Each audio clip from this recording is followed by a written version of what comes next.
You are listening to the Lucha Central Podcast Network. And now, Lucha Central Weekly.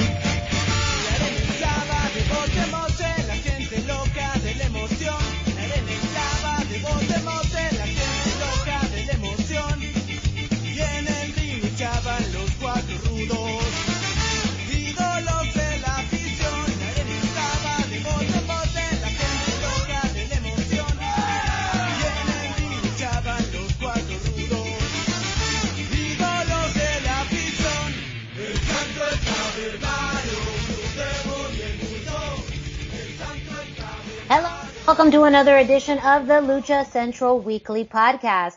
This is the podcast that lets you know all the latest happening in the world of Lucha Libre.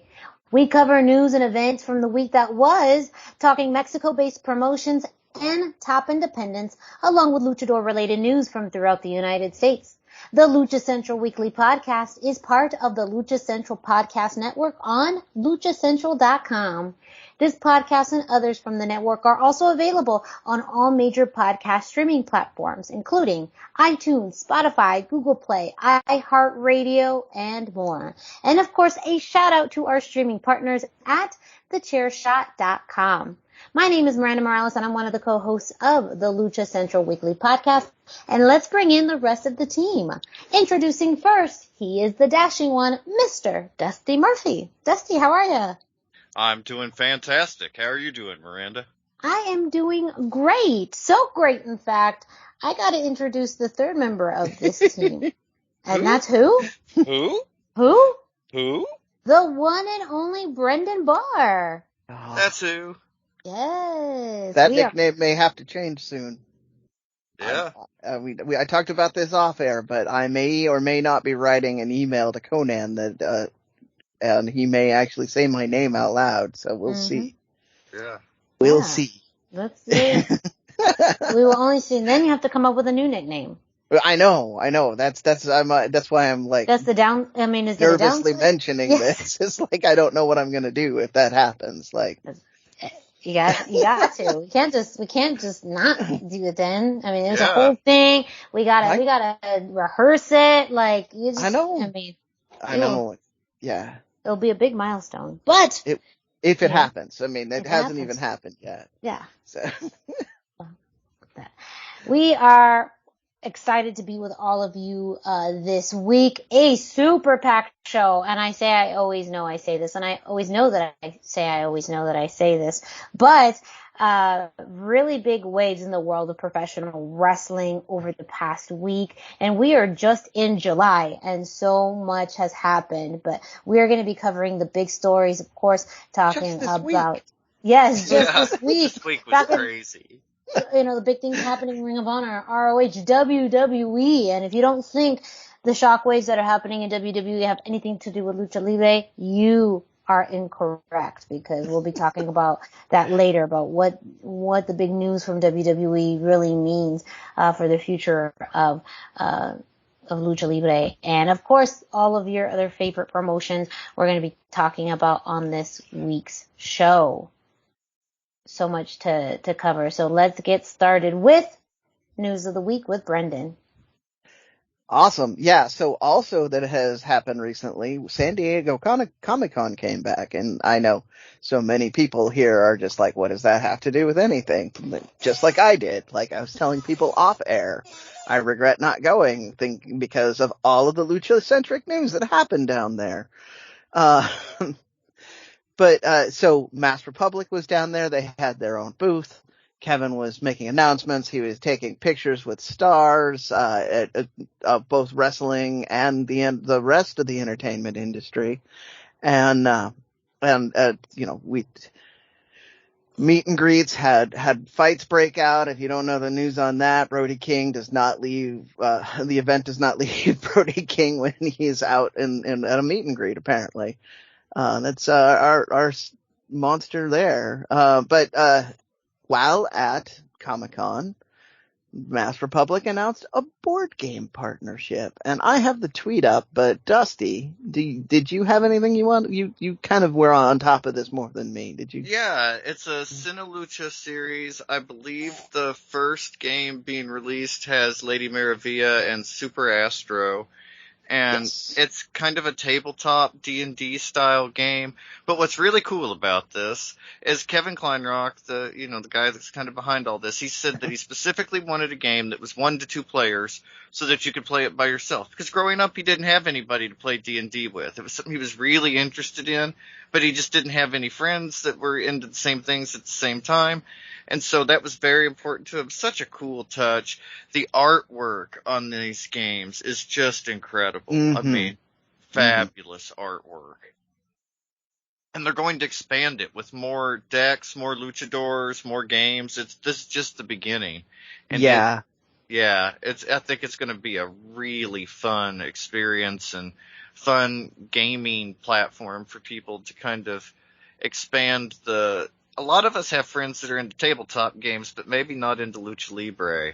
But this is the way you kind of introduce them to that. And right? Especially some of the Mexican luchadors, the movie things, the Blue Demon and Santo. Think about those old movies. That fits in so well with some of the tabletop gaming themes and the, mummies, vampires, zombies. It's so cool. I'm looking at the press release, and yeah, that part of it is super cool. So, the box art does say that it is featuring Lady Maravilla and Super Astro. However, I also can see a Solar figure on the board, so I'm super excited for this. But the example of monsters that you fight, the minions, you have a mummy and a werewolf, and then the theme of the box set is Dracula and the Martians. Oh, wow. Right? Sounds amazing. Every archetype in... Yeah. All the stuff I like. Oh, yeah. So the bullet points, 1 to 2 player cooperative play. As Dusty mentioned, Kevin kind of expanded as to why they made that choice. There's going to be 2 unique box sets. So I'm not sure what that means. The one box, I've only seen the one box here, and it says Dracula and the Martian. So maybe they're 2 sets that you can mix or not, depending on your flavor. But, and then you choose your heroes, and you use their signature moves to defeat monsters. So you've got Solar's deck here. He's got a move called Going In Hot. He's got a second wind card. This just looks exciting. And to Dusty's point, a lot of people didn't have, there are a lot of people I know now and growing up that were into the concept of tabletop role-playing games. And much like me, they have the same basic rule, which is I'm not going to buy it if I don't have anybody to play it with. The one player option on that means that you don't have that excuse. So, you can play it all you want. And, I played a lot of this style of tabletop games with just the one player. They're super fun. So I'm really, really excited for this. The company making it is called Blacklist Games, LLC. They seem to be putting a lot of time and effort into doing adaptations of popular products on there. They have popular video games and movie stars and other things that all have their own game adaptation on their website. So this fits right in with their library. It's probably going to be something that they're going to really push. That's fall of 2022. So that's right around the corner. Like Kevin was waiting until he could really hook people with this before he brought it out. So super exciting. Oh, also on the tweet, Frankenstein's monster. So, I mean, if vampires and Martians wasn't enough for you, there's also mummies, werewolves, and Frankenstein's monster. Like, come on. I need. Yes, this is what we need. Like, stuff's still developmental, but like this would be a great concept for a lucha movie. Mm-hmm. Don't get me started, Dusty. We're gonna go down the lucha movie route again. I want one. Give me one. I went back and watched the new Mil Mascaras movies, like the Curse of the Mummy and the ones that they did that wound up getting released directly to YouTube up here in the States, and they're still amazing. Yeah. I have one of the Mil Mascaras movies on DVD, and the case is like obliterated. I bet I've watched it literally 100 times. Harley Race is in it. It's incredible. Oh, anyway. Yeah, so we're just gonna put that into the universe. Luchador movie as Lucha Libre gets more and more popular. Speaking of Lucha Libre getting more and more popular, they also, post-Comic-Con, Masked Republic announced that they are releasing slot machines, which will feature several luchadors, such as, again, Solar and Super Astro, Mathematico, Psicosis, Ultimo Dragon, Mascarita Dorada, Dragon Lee, Felino Jr., and Laredo Kid. So it's going to be, for those of you who haven't been to Vegas either ever or in the last 20 or so years, it's going to be the big video style machine. So you're going to have big effects. I'm sure if you hit a big jackpot, you're going to see Solar twist somebody up into the Solar special, and I'm here for it. Like, I'm going to lose so much money when these hit my local casino. They look awesome. They do. They look really impressive. Ruben showed me a preview video about a month ago before most of the animation was added in. Just the luchadors were in it, to kind of show proof of concept to Masked Republic. But you can't imagine, like, if you're a Lucha fan, these are the first Lucha Libre slot machines, first ever wrestling slot machine ever. There's never been a wrestling slot machine. Like, so cool. That seems like a mistake, but, Doesn't it? Yeah, like, you think there's some intersection of casino fans and wrestling fans. Thanks for leaving that door open to us, WWE. Yeah.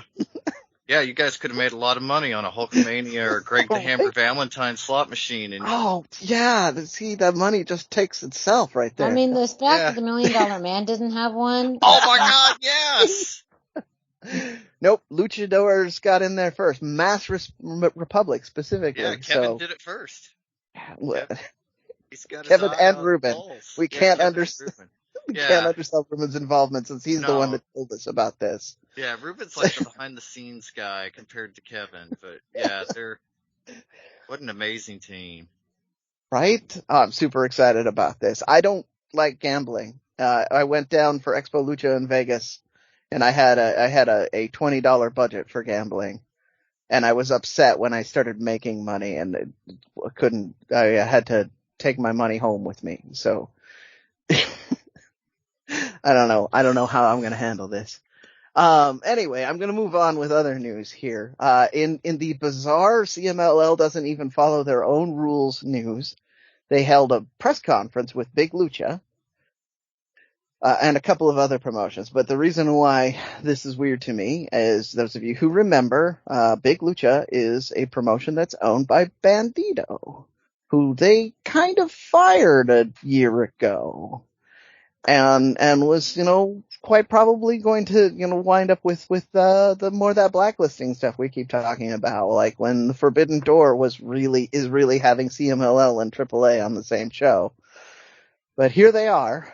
And then at the press conference, they announced that they're going to have a special show on Thursday, 8/19 at the Arena Coliseum, which is going to honor Tiger Mask and have a very large roster of very impressive wrestlers.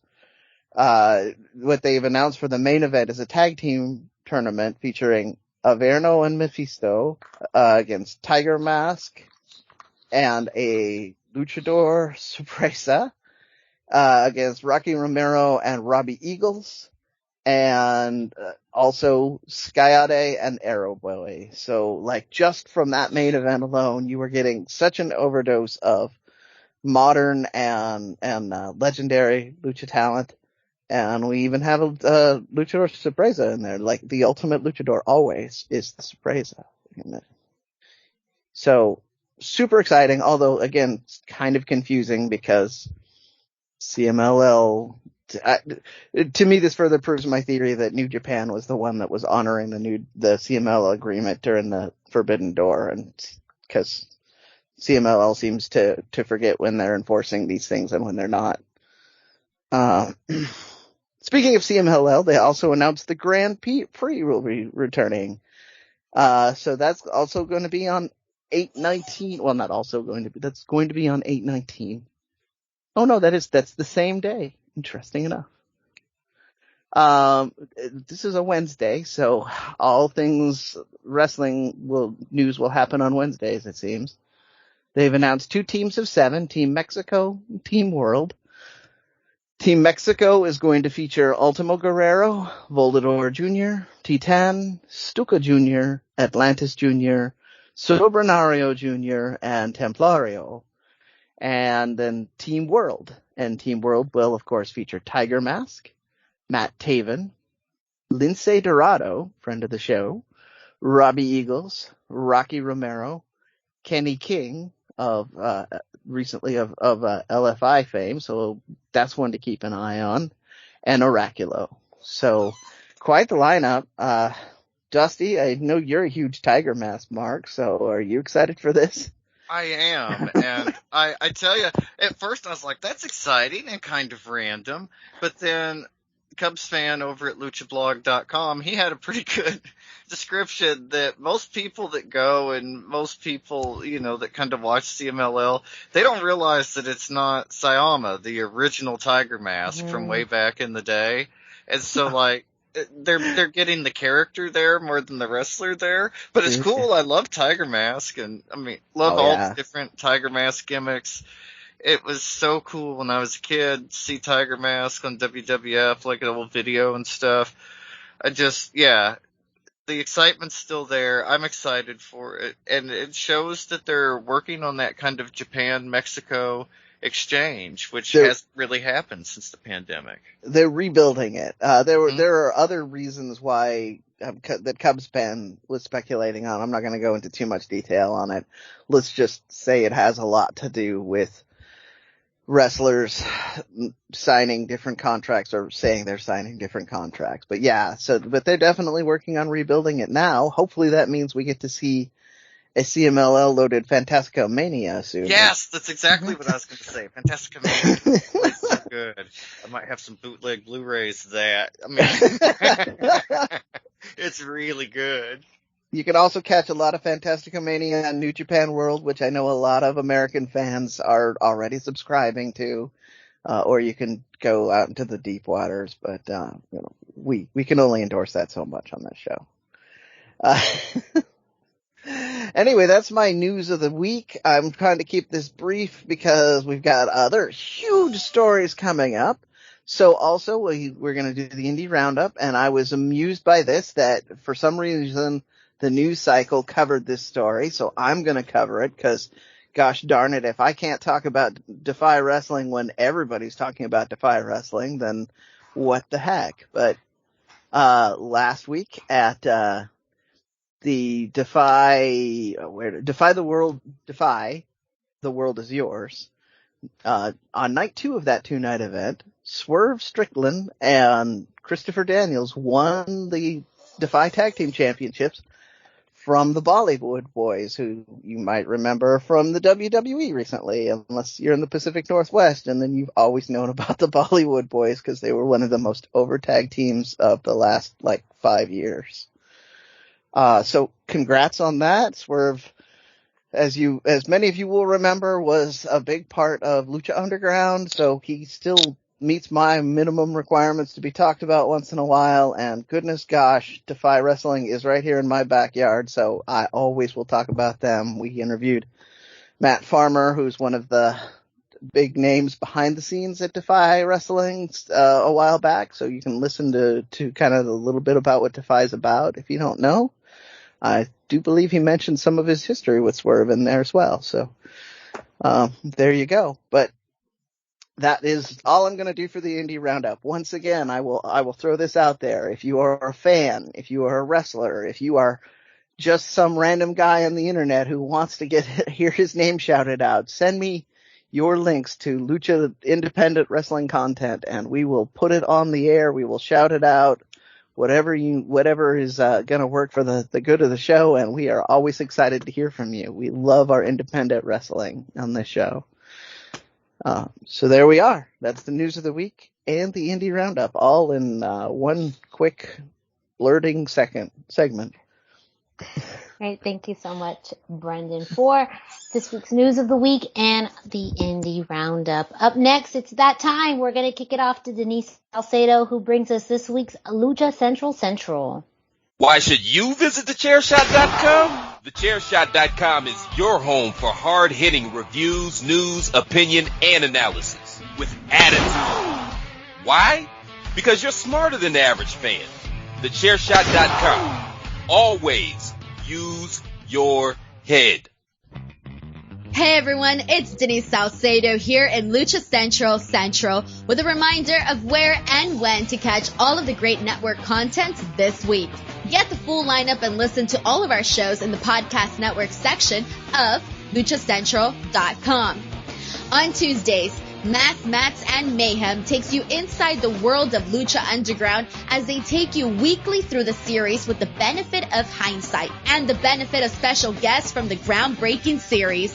Check out the premiere video stream every Tuesday at 2 p.m. Pacific, 5 p.m. Eastern on the Lucha Central YouTube channel and at luchacentral.com. Then listen to it on your favorite podcast platform every Wednesday. Tuesday nights live, it's Wrestle Boss, where Fabi Chulo talks MMA and pro wrestling with special guests and listener call-ins. Visit WrestleBossLive.com Tuesday nights at 7 p.m. Pacific to listen live or call in with questions or download the show on podcast platforms on Wednesdays. Wednesday nights live on Facebook, it's Spanish show La Mesa de los Márgaros, giving you both the news and the cheese made from around the lucha world. Special guests and a whole lot of fun make it one of the most talked about shows in Mexico. Thursdays, it's Straight Out of the Bodega with Papo Esco and PWR promoter Gabriel Ramirez as they have guests from throughout the wrestling world pull up to give an inside look into their careers. From indie standouts to television superstars, each week brings a new name and perspective. On Friday, it's your double dose of Lucha Central Weekly podcast, one in English y el otro en español. Lucha Central Weekly is where you'll find all the top stories of the week, both inside and out of the ring from Mexico and anywhere luchadores are in action across the globe. Be sure to subscribe and follow all your favorite Lucha Central Network series on your favorite podcast platforms, either by their own series name or subscribe to the Lucha Central Podcast Network show pages to get all of the shows in one easy feed. And please consider giving a rating to help more fans find the shows that you love. For now, this is Denise Salcedo signing off from Lucha Central. Have a great week. Lucha-Masks.com by Pro Wrestling Revolution, bringing you, in partnership with Mask Republic, the Lucha Brothers, as well as Japanese legend Ultimo Dragon. Go to lucha-masks.com and fight Lucha Strong with masks from your favorite Lucha legends and Pro Wrestling Revolution luchadores. Stay safe in style and represent your favorite luchador. Get yours now at lucha-masks.com, powered by Pro Wrestling Revolution. As always, a very big thank you to Denise Salcedo bringing us this week's Lucha Central, letting you know what's happening throughout the Lucha Central Podcast Network. All right, let's get into the nitty-gritty of it. We are going to start off this week with some AAA news. Dusty's going to give us a quick rundown of Verano de Escándalo. Yeah, Verano de Escándalo coming up Saturday, August 5th. Don't want to miss that. We talked about it more in detail last week, but the card that's at least advertised, so far is Phoenix, Pentagon Jr., and Taya in a mini Perros del Mal reunion teaming up against Il del Vikingo, Black Taurus, and Cheek Tormenta. Then there's an AAA World Trios Championship. The championship team of La Empresa, made up of Puma King, DMT Azul, and friend of the show, Mr. Sam Adonis, will be facing Nueva Generacion Dinamita. That's Sanson, Cuatrero, and Forastero. Next is another trios matchup of Psycho Clown, Pagano, and Charlie Manson versus Psychosis, Cybernetico, and Abismo Negro Jr. Then we have the four-way dream match. Laredo Kid versus Willie Mack versus Bandito versus Johnny Caballero. Going to be a hot match. Look for that one to be a show stealer. Next up, we have the Apuestas match, hair versus hair, between Lady Shani and Io del Tarantes. And finally, we have Mr. Iguana, Aramis, and Nino Hamburguesa teaming up with Microman to go up against Jesse, Diva Savaje, and Dulce Canella. It's such a packed card. Gonna be such an amazing show. Definitely check that one out. It's on Fight. You're definitely gonna regret it if you don't see it. I think the people are gonna be talking about, especially that 4-way dream match in the main event with the Mini Perros reunion against Vikingo Torres Chick Tormenta.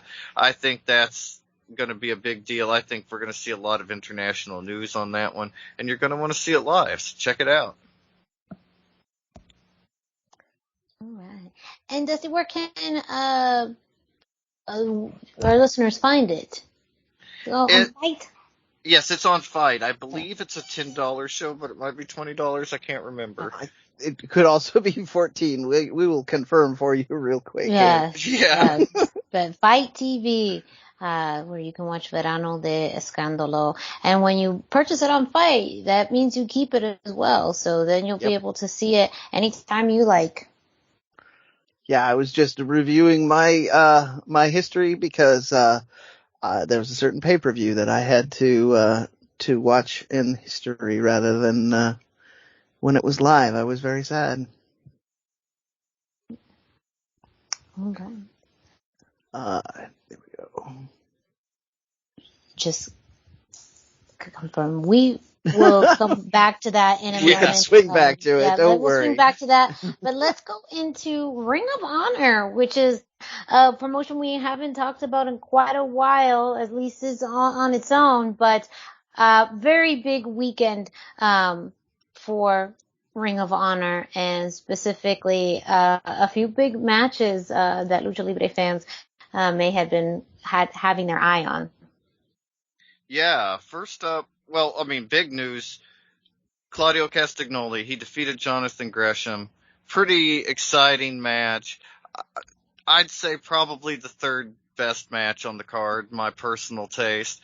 But that's not to knock the match. It was fantastic. Afterwards, he gets in a shouting match with Tony Khan and leaves Ring of Honor and maybe wrestling forever.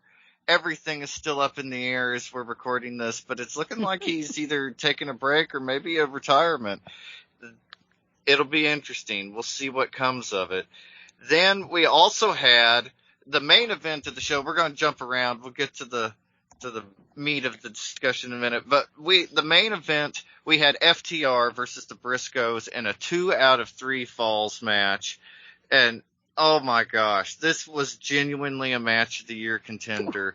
So good. It went on. I didn't take notes on the time for this one, but it was over 40 minutes long. I mean, it was like really, 45-ish minutes. It got so much time. It had time to breathe. It was so good, and it kept it at a level. We talk about 40 plus minutes, nearly 45 minutes. The level that they started at and kept consistently was insane. The athleticism was incredible. We just saw so much, and yeah, just it so felt this like was a a real 2 out fight. of 3 falls. Yeah, it did. This was a 2 out of 3 falls match, but this was much more like a Lucha Libre 2 out of 3 falls match. The pacing on it worked very similarly. The storytelling worked on it very, like you had, but after the first fall and the way they transitioned into the second fall, I was biting. I was like, how is FTR to come back? Like, cause especially since the announcers had sold the fact that the Briscoes, the majority of the time they've been in 2 out of 3 falls matches, they sweep. They win the first 2 and it's done. So I was in on that, and I was biting on it, and they managed to swing that around. Second fall followed a very typical Lucha pace as well. Like, this is the best Lucha tag team match I have seen, and it's not in a Lucha Libre promotion this year. I should be very careful with that. There's still some tag team matches, Lucha, that I have seen that are better than this, but this year, last year, this is one of the best Lucha tag match I've seen, and it just really shows that, like, FTR is really doing what they can to advance the style of tag team wrestling in general.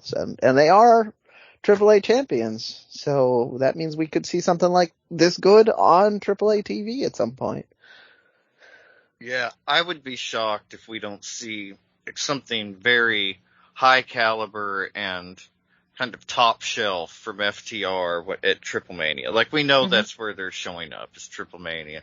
And I think that the match they put on, we think we've seen a couple of match of the year contenders from FTR already, but I think when they get down to Mexico, they could really deliver.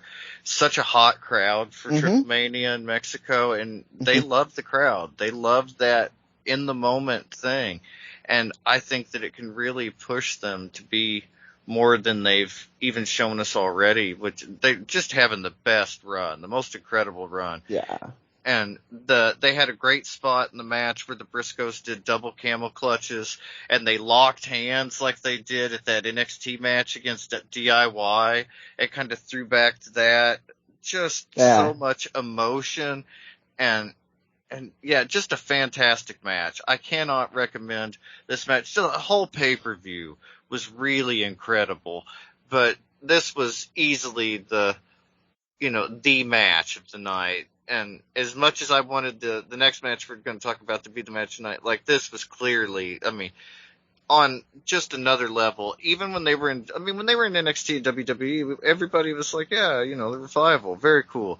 But they weren't what they are now. It's just so, we talk about the effortlessness of people like Phoenix and Vikingo, but they are effortless in a different way. And it's so believable and so authentic. And everything they do has such a stamp of authenticity that you buy in with FTR.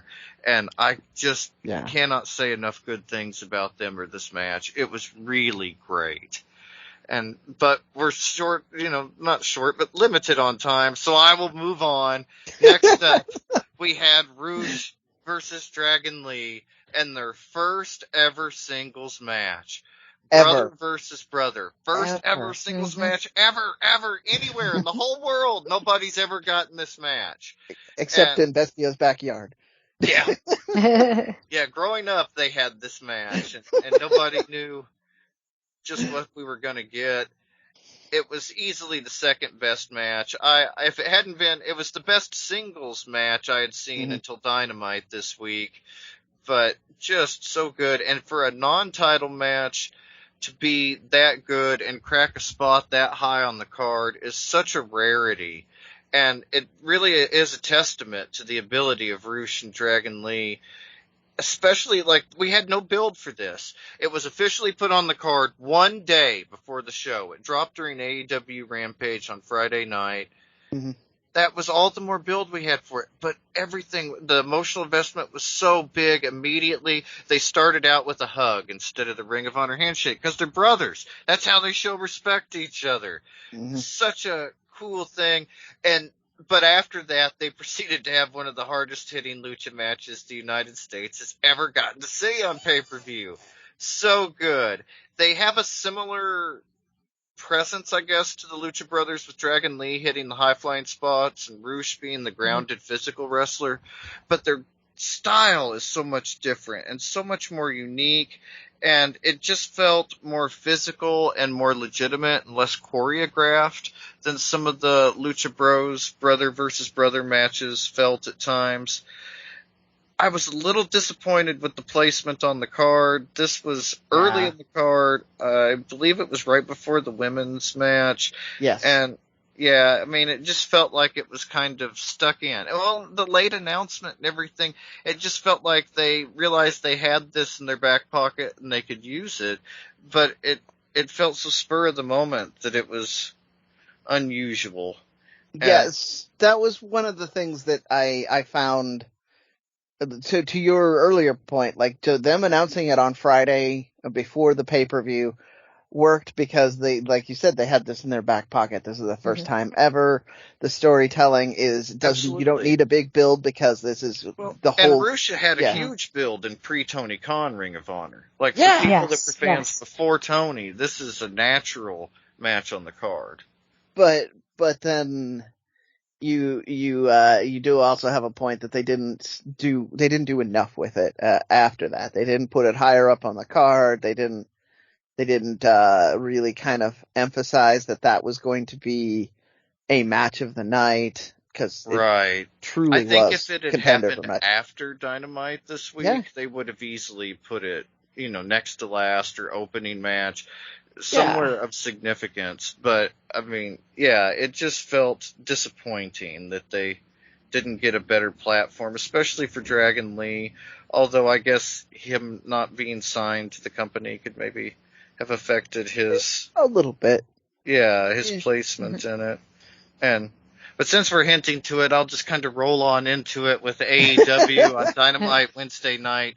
The opening match of the night was Mox versus Roosh.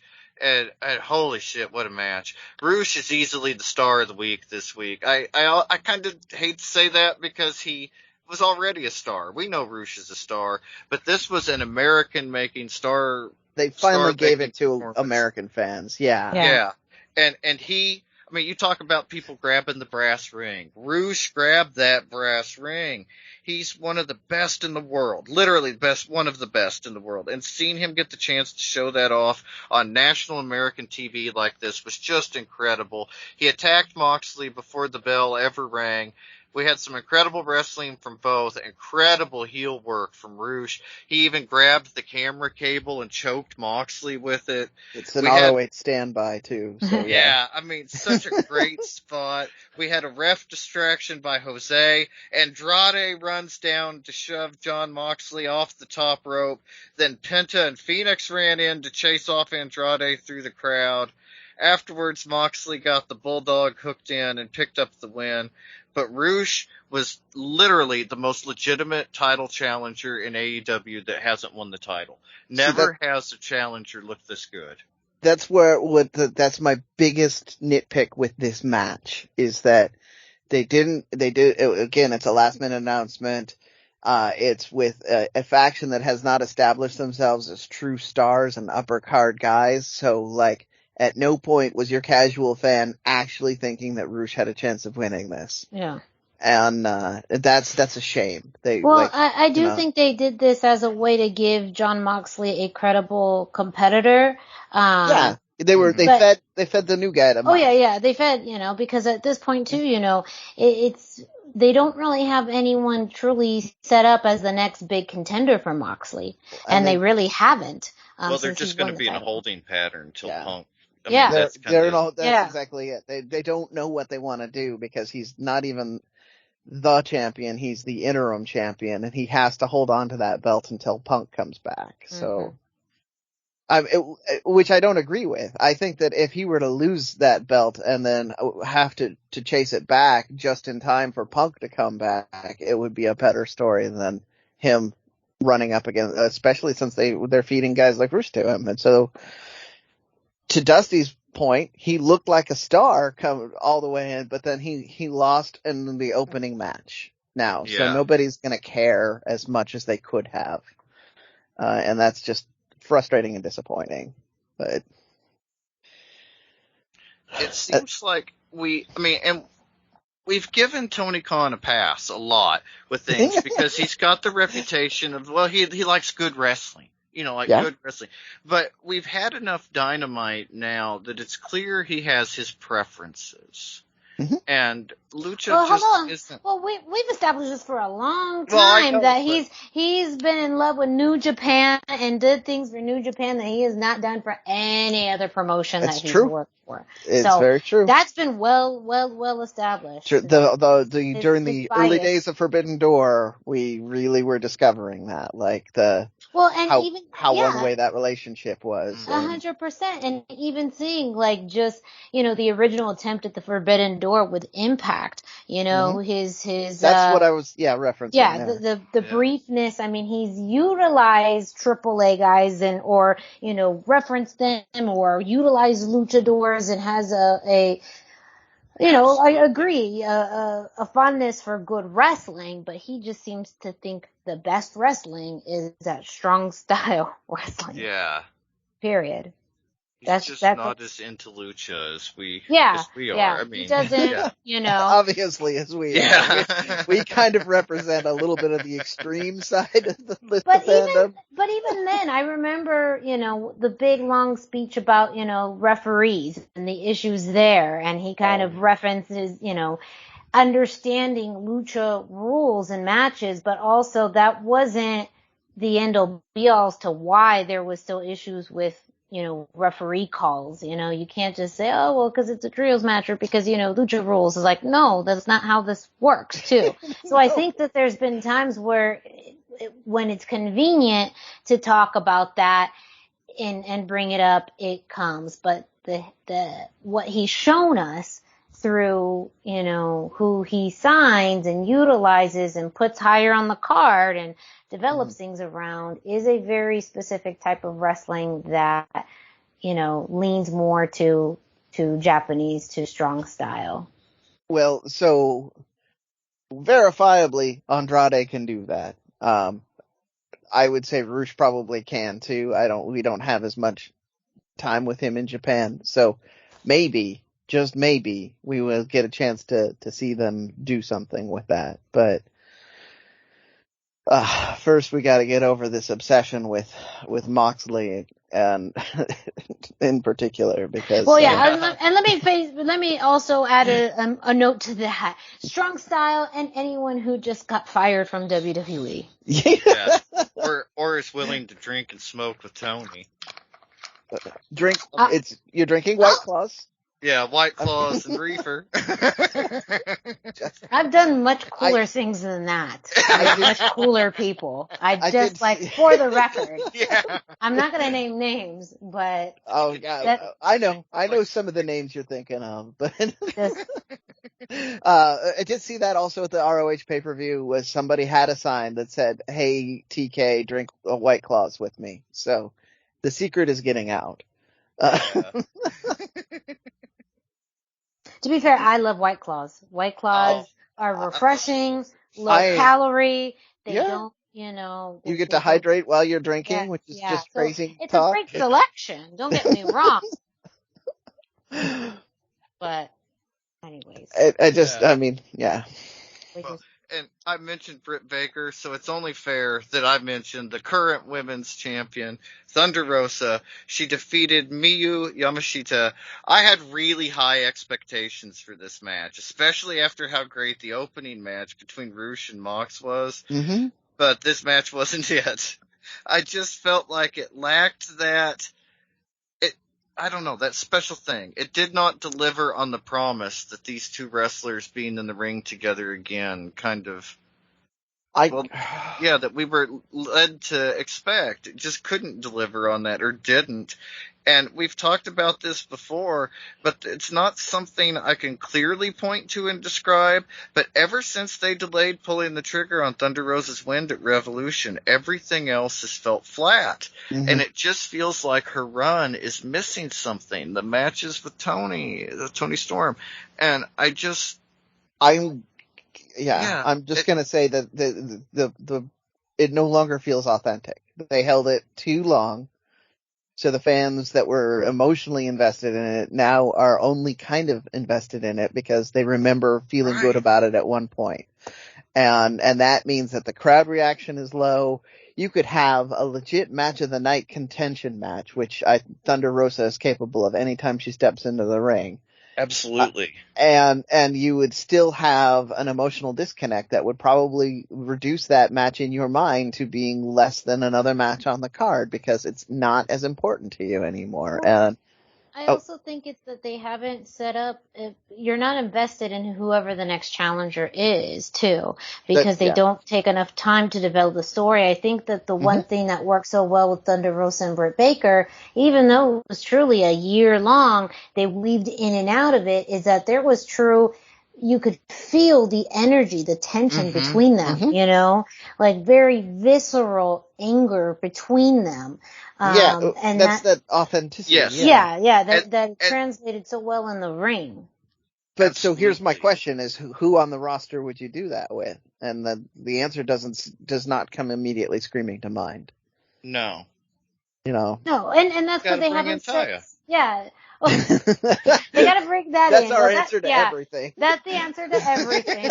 Well, it's because it's the right answer. How do you fix the cruiserweight division? Bring in Taya. How do you fix? Seriously, I would be so psyched to see Taya just come in and raise hell, tear through a men's cruiserweight division. But also the thing is that again, there's this preference of, one, the shiny new toy, whoever's the newest signee of the moment, and then kind of the regulars that have been, very much on top of his list. Now, I will say on the women's division side, there has been, I think, a lot more media attention that then translates more, I think, into in-ring attention to Jade Cargill.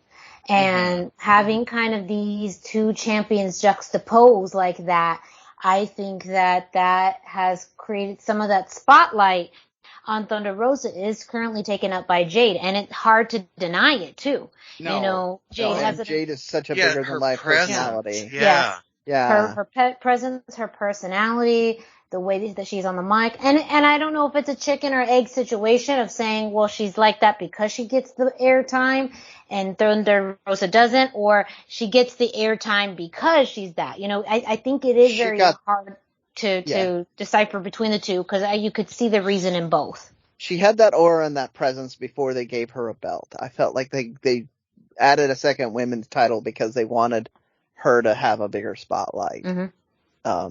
Because it was obvious that she needed a bigger spotlight even before that. Like, the wrestling is pretty much a secondary thing because she is nowhere near as good a wrestler as Britt Baker or Thunder Rosa. Correct. No. But her look and her physical presence. We've talked about how important look is. Yeah. And her the aura, the mystique, like she walks out and something. She has it. Yeah. She has star factor. Yes. Which is why she needed a belt. Absolutely. So I think that I don't view it as much as a chicken and egg thing. I think they put a belt on her because she was going to overshadow the women's champion no matter what. And so put a belt on her, and that will make things a little easier for the other champions to take. Yeah. It's an interesting situation, and mentioned everybody was so invested in Thunder Rosa during the Britt Baker feud. We all wanted to see her win, and now they've not given her any. She has no traction as a champion. There's no depth to her championship. There's just no. Yeah, it's the same issue with Moxley. Lacking. It's the same issue, right? So they have a problem. They just have an issue with champions. Yeah. That are, and especially when they have to do something, outside of like their original plan. And of course, Britt Baker being friends with Tony, you see how much they came up with for her. Yeah. But not as much for Thunder Rosa.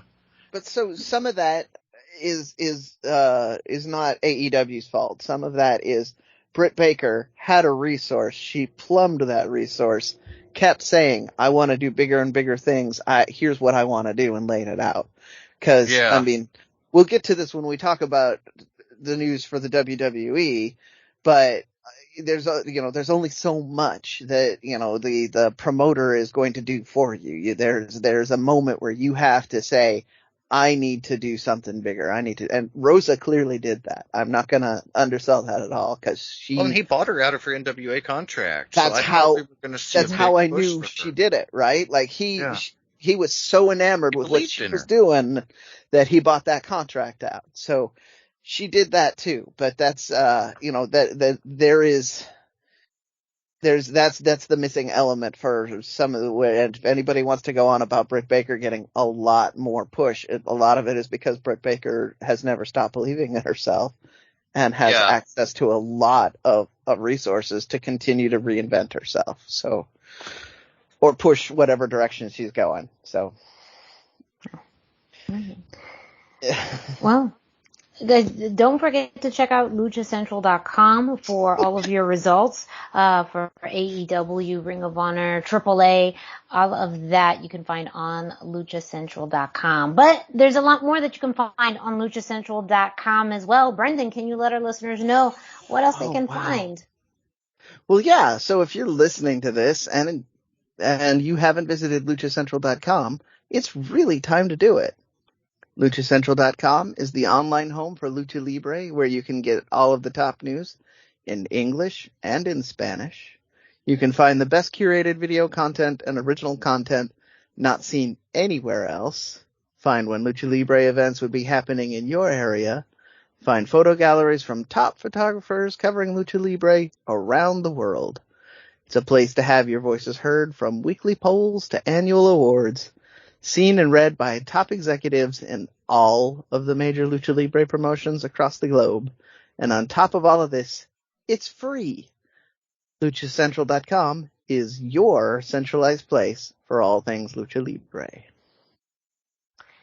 Well, a very big week in the WWE. Not even a full week, but some pretty interesting bookends of just this past weekend in WWE.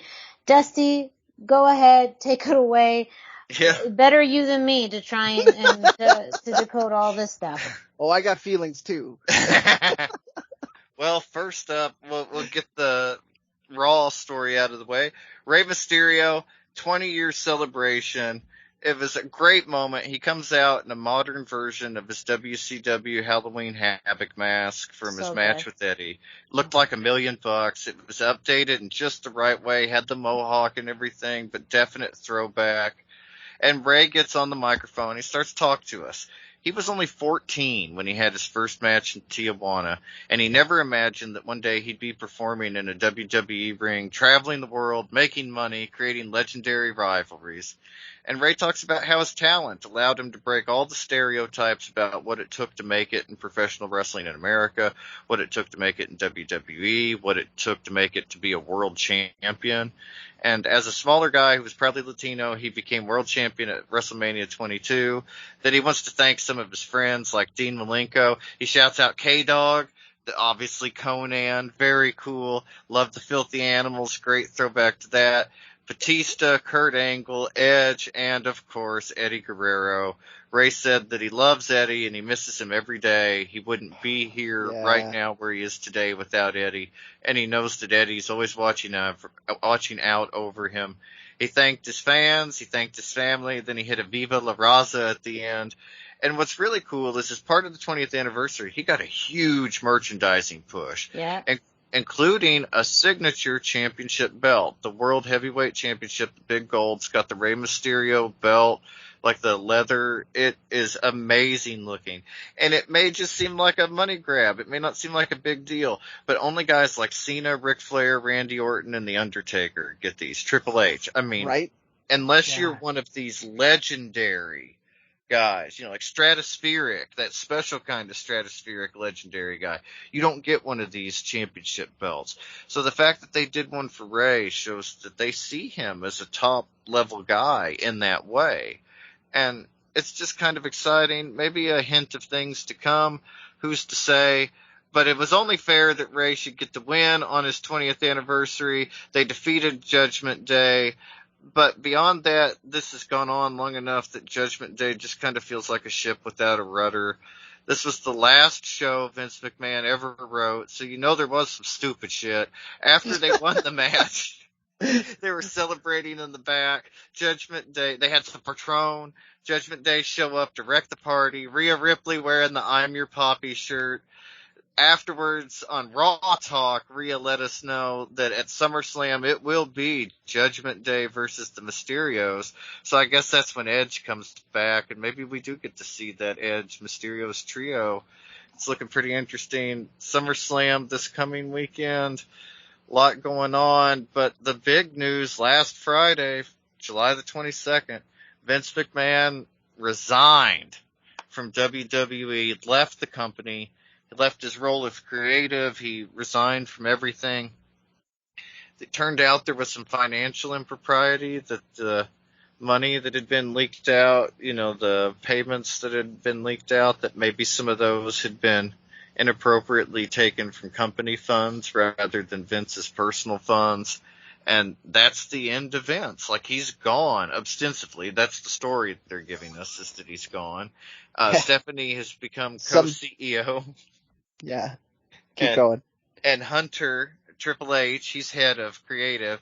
So if there's anybody that would probably get some advice from Vince or take some advice from Vince that he offered unsolicited, it might be his daughter and son-in-law. Right. So how gone Vince is up in the air, but with Triple H as head of creative, this might be good for Lucha Libre. We saw that the strongest Lucha Libre in WWE that ever happened, aside from Rey Mysterio, happened in NXT. That's where the Lucha Dragons got together. That's where we, saw, we saw Andrade. Yeah, Andrade. Championship. I mean, we talk about the Cruiserweight Classic as well, Right. Some of that, the origins. I mean, it's a long history, he was responsible for grabbing all the parts that are now Legado del Fantasma as well. Absolutely. And Angel Garza. That's where that's where people in America got their first big taste of Garza, was in NXT. Don't get me started, Dusty. Don't. Yeah. And so now that Triple H is head of creative for the main roster, Shawn Michaels is in charge at NXT, but he reported to Vince before. Now he reports to Hunter. I don't know that we'll ever see a return to black and gold NXT, but I think that things are going to be interesting across all three brands. And I think that finally, Angel Garza had mentioned in an interview that he kept telling them, Humberto and I are cousins. We should team up and be a tag team. I love this interview. Yeah, for whatever reason, when he got to the main roster, despite being a singles guy in NXT, Vince saw Angel as a tag team guy. And so he wanted to bring his cousin up with him. And he knew they would work well together, do, great work together. So it was very cool that they had that. But Triple H obviously saw the clear value in Angel Garza. I'm sorry, Humberto, but I think it's time for Angel Garza to shove you through the barbershop window. So yes, he needs to do the singles thing.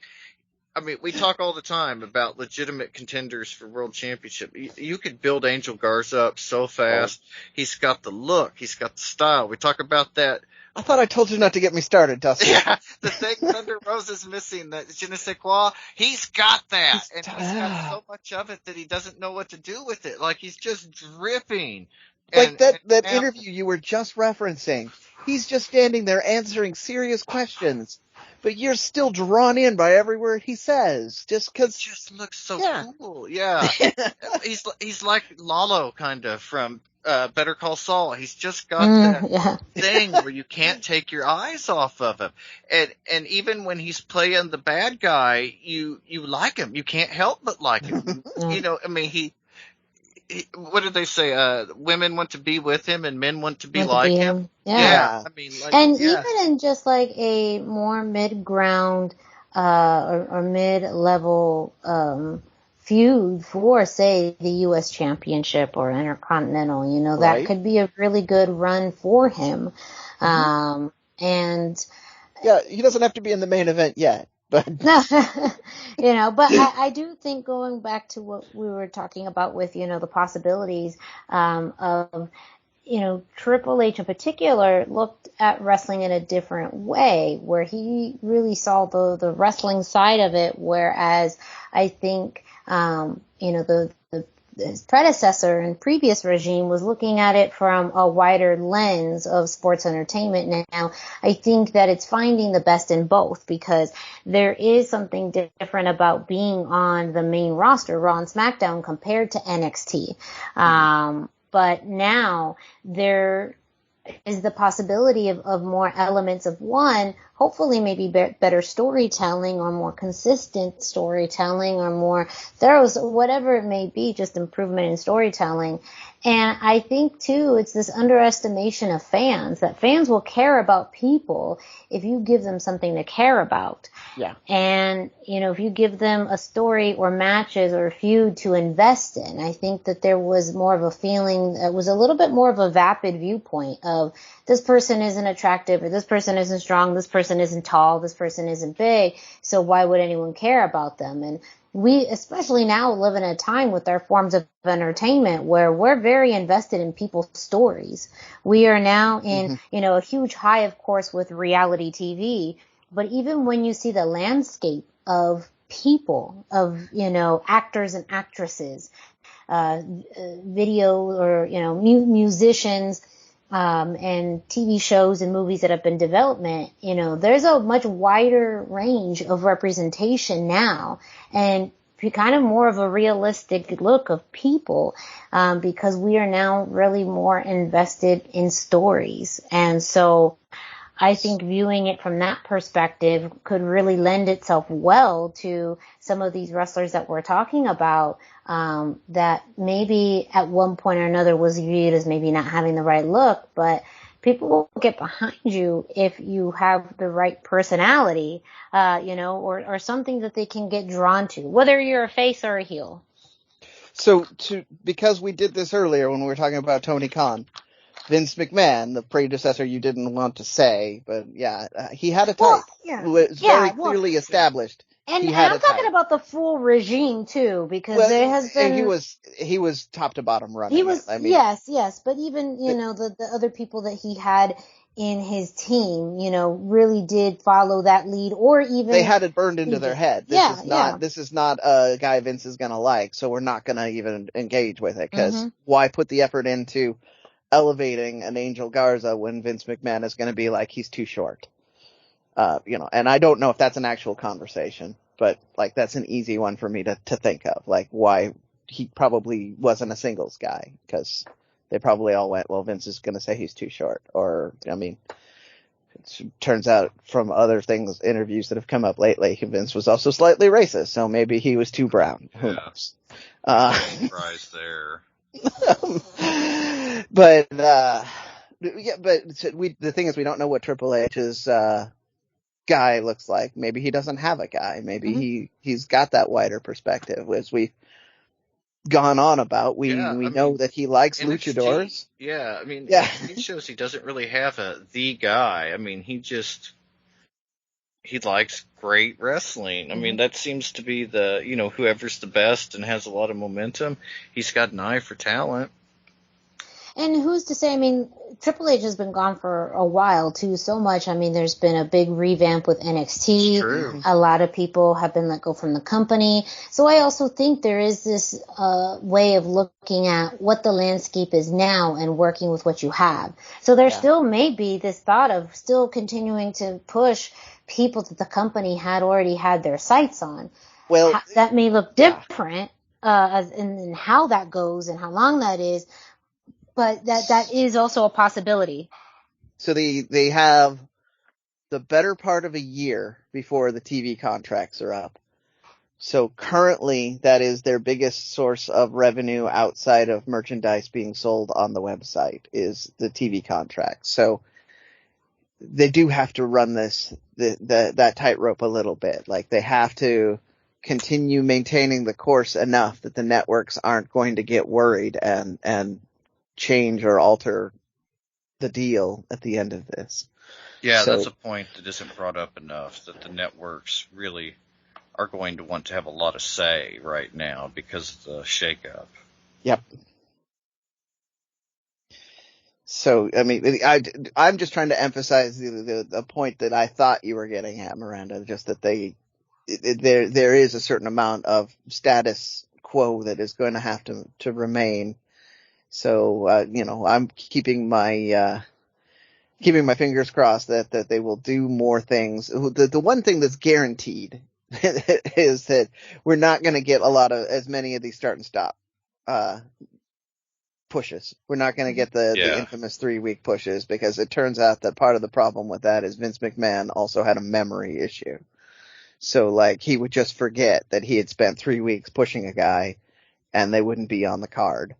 So we're going to see less of that for sure, regardless. So that's my one source of true optimism right there, that maybe that means that we will, how many times did we see that with luchadors over the last, year and a half? 3 week, they're doing something good. And Angel Garza twice. Yeah. Just to get me back on that level. Yeah. Sorry, I didn't mean to derail you, Miranda. I just, as I mentioned at the top of the segment, I got feelings. No. And I know Dusty was about to go into it as well. Yeah, same thing, really. I agree with you. I really can't wait to see what happens. They say that Raw was already largely written by Vince. You know, of course, he didn't get to tear it up on Monday like he usually does. But I think that starting with Dynamite, next week's Raw, especially SummerSlam, kind of cleans the slate a little for the year. And so SmackDown. Yep. Sorry, we did the thing.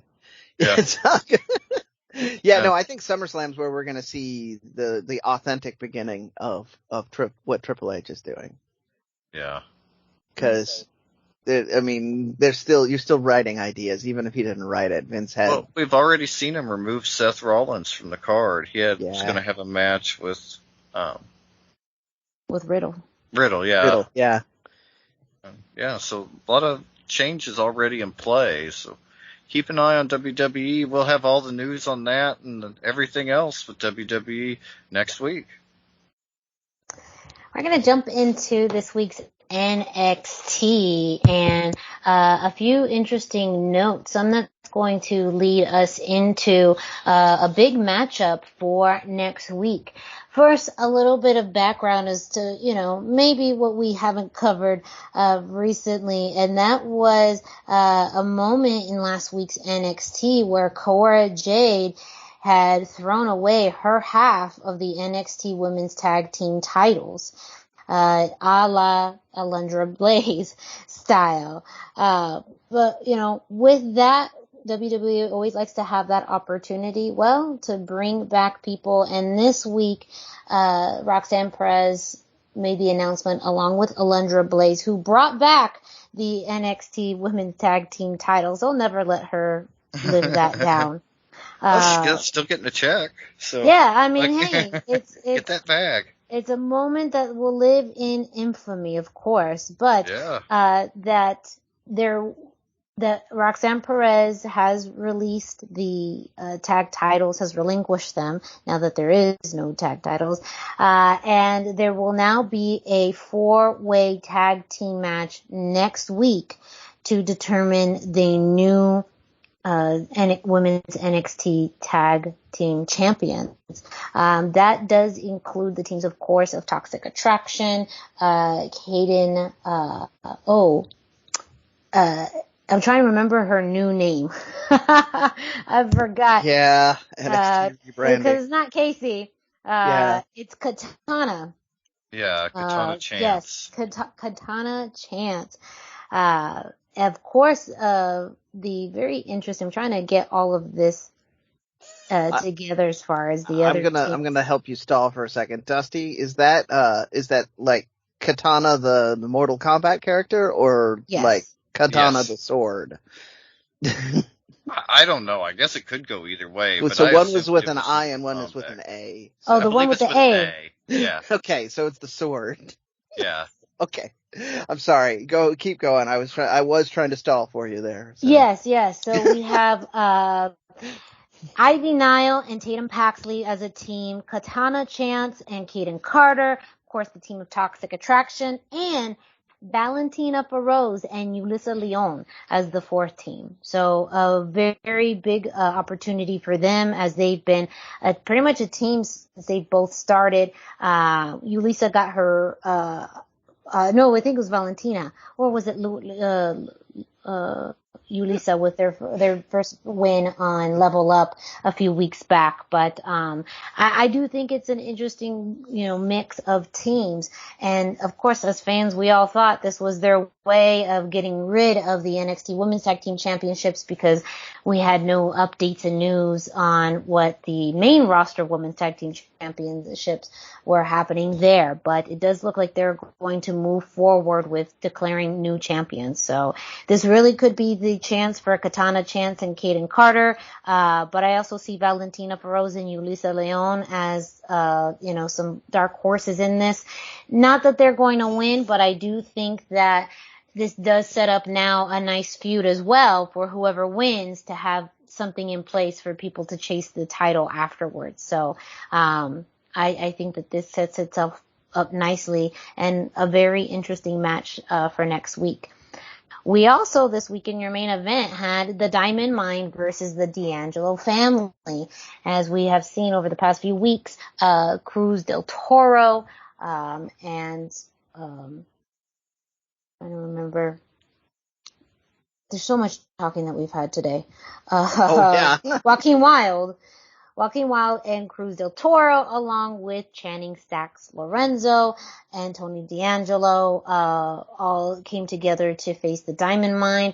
A very interesting thing that all four of people, the D'Angelo family, are now with the Black and Gold. So there is some kind of, at least, minor unity, and we've seen that a little bit too in backstage segments now, where Cruz del Toro and Joaquin Wilde are no longer seeming to resist Tony D'Angelo, and with two dimes out, that actually kind of creates more of this kind of equalness of the four, at least male members. Tony D'Angelo has also been very high on Elektra Lopez, so it does seem like there is a blending of families that's happening in this story. A really fun melee breakdown during the match towards the end. Everyone just coming in, and there was a 4-on-4 breakdown as well towards the middle of the match. But I really enjoyed watching this 4-on-4 match, with the Diamond Mine really being dominant through a good portion of this. However, there was a miscommunication in the end between the Diamond Mine. Tony D'Angelo took advantage of that and got the pin for the win. Still no word yet on Santos and when he will be coming back, or if he'll be coming back. It does make this a little interesting with, now Legado seemingly really ingrained with the family, and has his La Familia been kind of brainwashed? Will he be able to bring them back? And again, that kind of sets up for the big question of what's going to happen with Santos. Where is he going to land? Where will he be? Will he return to NXT? Will he show up on the main roster? We don't know. But make sure to check out NXT for all this. I don't know what your guys' thoughts on either one of these topics. In fairness, they were already kind of brainwashed. For those of you who remember, they were kidnapped, seemingly by themselves, and then showed up working with Santos. So, maybe they're just easily persuaded these days. I don't know. That could be true. And if that's the case, do you really want those people on your team if they could be easily brainwashed? I don't know. Well, it depends on what kind of leader you want to be. Yeah. So. I don't know. And I'm actually looking forward to this because we're finally getting some story out of Legado del Fantasma again. Yes. So. Yeah, again too. It's NXT longest faction, Mm-hmm. so but this also again does open the door where there wasn't going to be much you could do with Joaquin Wilde and Cruz del Toro if Santos had left. So transitioning them into the D'Angelo family still gives them good structure and ability to grow, while if, the plan is for Santos to end up somewhere else, he can also do that on his own. So, main roster. Triple H, main roster. There could be some hope with that now. Who knows? I want a year from now to see Santos Escobar and Angel Garza feuding over a main event title. Yeah. Just saying. Yes. Well, and again, WWE will be in Mexico in October, so we didn't even talk about that when we were thinking about the future. Yeah. We kind of guessed about it. We kind of talked about it about, Angel Garza going on a big run for, a few weeks and to give him some good momentum heading into Mexico. That was kind of the WWE as it were sort of way. Yeah, it's a really interesting point now too with international markets, because that was one of the big things that was pushed by Triple H, was spreading into the UK, talks about Japan, talks about Mexico. So is that all back on the table? We don't know yet. Well, the way the Mexico movement was originally scheduled or rumored to be set up, that's never going to happen. Yeah. They wanted to buy CMLL, but they didn't want to buy Arena Mexico. No. but never ever going to happen. Also, just kind of branching out to these international markets. Now, I think too, again, you have to play it a little safer because we did see what happened when they signed on all, these people from these international markets, aka India. Let's be fair about this. And that really didn't go anywhere. So I do think in general, WWE is looking at things a little differently when signing talent, international talent, and kind of how they're going to utilize them. But in the short term, it will be interesting to see, how they're maybe possibly building stars for Mexico. And to be fair, though, too, you see the advertisements for Mexico. No big, Mexican or lucha stars on there. They really are relying on their U.S. based stars to help sell. So those are still going to be the focal point. Except for we might actually get to see a bigger presence out of the Mysterios now. Yeah. That was kind of more where I was going with it. No, and that I do see that being a thing. But again, too, we can have some high hopes about what things are leading into for October. But it does ultimately also look like they're going to continue to utilize and push their, main stars and just kind of have that be what they base it off of. So, which is why I'm leaning more towards we might see better things from them. That might be, well, I mean, it was Ray's anniversary, so of course we're going to see him win that night, but that might be why he's getting more high profile again. We'll see. Because he gets a SummerSlam match now. Yeah. Very good. I'm going to just be cautiously optimistic about it. Towards the end of the show, let's move in real quick to Impact Wrestling and a very big announcement about their next special event, Emergence, scheduled for Friday, August 12th. Impact Wrestling has announced that a special attraction lucha libre match will be taking place from AAA talent. Bandito will be facing against Rey Horus at Emergence. This is going to mark the debut for both luchadors in Impact. And again, Impact Wrestling has had a pretty long history with AAA. And so to have these two luchadors come and have the opportunity to wrestle on Impact. Again, these two were individuals who were more locked in with Ring of Honor. Now that we know how kind of the chips have fallen with Ring of Honor, these two luchadors are free to kind of explore other pathways. And this could be a good sign for them, possibly with Impact Wrestling. We did see how well that had worked out for Laredo Kid and him getting signed with Impact. That is something that Impact, is a very interesting company where you can have the most silly, random storylines, but also some of the best wrestling. So I think they did, of recent weeks or recent months, they have done things in Bandito's gym for Big Lucha as well. So they will have that kind of magic of two people who work together a lot for this match. So it could very well be a show stealer, which I'm hoping it is. But yes. So Impact Emergence, again, scheduled for August 12th. Taya and Valkyrie and Rosemary are also going to be defending the Knockouts tag team titles against Deonna Purrazzo and Chelsea Green. So that has also been scheduled. But again, the big news from Impact Wrestling, that Bandito and Rey Horus are going to be making their Impact debuts at Emergence in a one-on-one match. But as I mentioned, Laredo Kid, a fun note on this week's Impact Wrestling, Laredo Kid teamed up with Trey Miguel to face Johnny Swinger and Ziggy Dice. I don't have match information as of right now, since we've been recording, but please make sure to check out this week's Impact Wrestling to see that interesting team. Laredo Kid and Trey Miguel, very similar as far as style and high flying.